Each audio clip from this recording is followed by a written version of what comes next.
There are many things that could be said about Herschel Walker. Well known for his unbelievable talent on the football field, he's a three-time All-American, won the 1982 Heisman Trophy, and was inducted in the College Football Hall of Fame in 1999.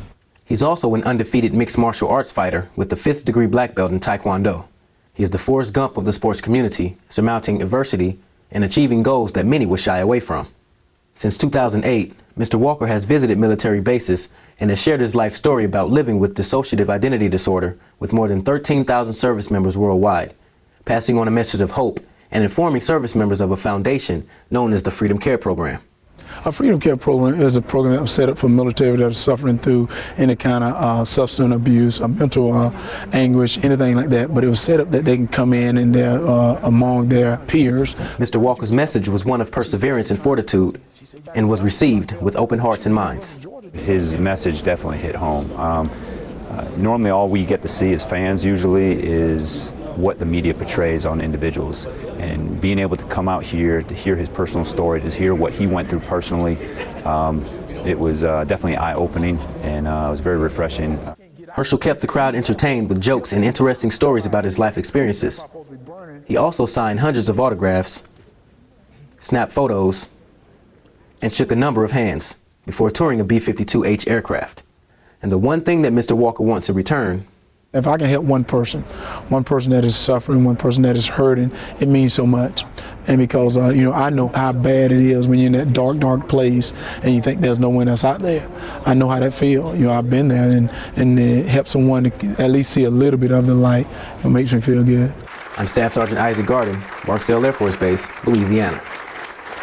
I didn't grow up, my parents didn't have a lot of money. My high school didn't have a lot of money to afford a lot of the expensive weights and, all this stuff. And I didn't use that as an excuse. I started doing push-ups and sit-ups during commercials as I was watching TV, and started doing about, sometimes 2,000 push-ups, 3,000 sit-ups, 1,500 pull-ups, dips, or 1,000 dips, and different things like that. And I started creating different hand positions for all that, and then I learned that can work you out. And now at the top of ESPNU's honor roll of top 10 running backs. A block of Wrightsville, Georgia granite that broke down all barriers in front of him. Number 34 in your program, number 1 in our countdown, Herschel Walker.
I'm not an actor, a singer, or a politician.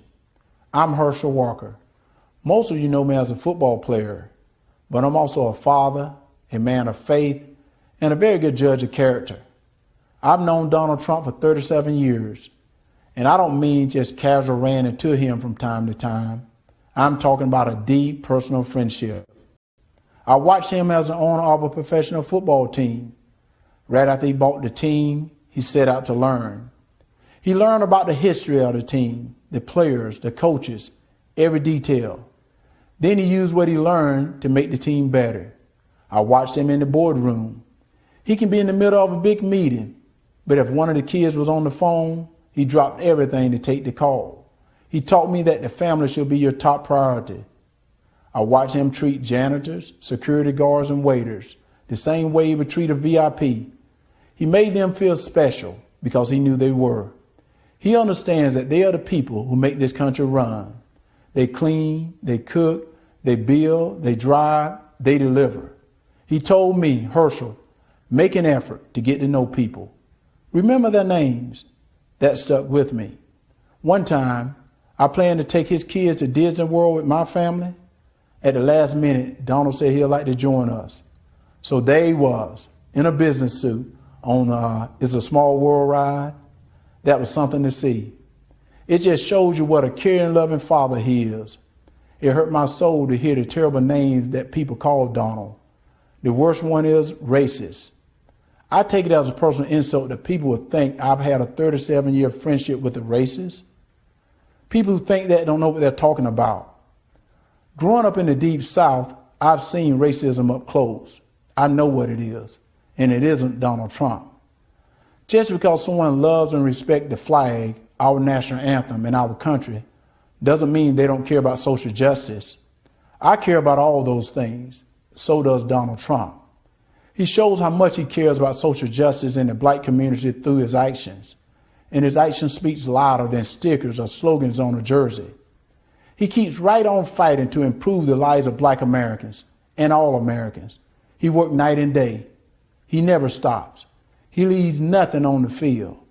Some people don't like his style, the way he knocks down obstacles that get in the way of his goals. People on the opposing team didn't like when I ran over them either. But that's how you get the job done. I pray every night that God gives him more time. Give him 4 more years. He has accomplished so much almost all by himself on a constant attack. But there's still more work to be done. If you love America and want to make it better, Donald Trump is your president. He's my president, and I'm blessed to call him friend. So it's been reported that the president is now trying to lose weight. He's on a diet. Apparently they've switched out no McDonald's. They've switched out the steaks. He's eating fish. But I also heard that he's not exercising to go along with this. Well, you know, it's so funny. They haven't told me yet since I'm in the, gonna be here for a little bit. Maybe I can work with it.